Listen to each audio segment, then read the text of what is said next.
such a spectacular red gown. Doon nadagdaman natin si Fatima Bosch. Kilala mo si Fatima Bosch? Okay, Miss Universe natin pala. Okay, kamusta, Pamatsak? How are you feeling? Naginarampa mo ang imong agaw. Okay lang. Okay lang. Okay. Sige. So you may pick your card here. Basahan ko ang question mo. Okay, here is your question.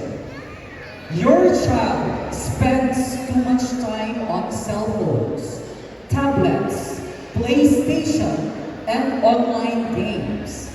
And it is already affecting his studies.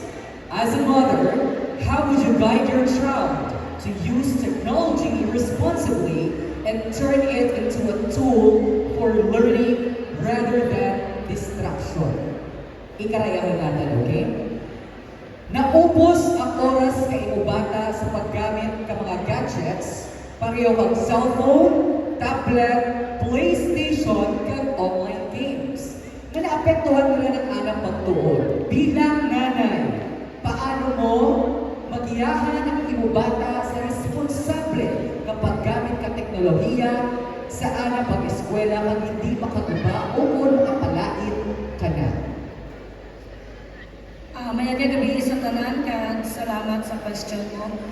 Kung aking bata na expose rin sa gadgets, so ipaintindi ko ka na kung ano ka-importante ang edukasyon, kag ilimitahan ko ang anang paggamit kang cellphone o kung any gadgets, kag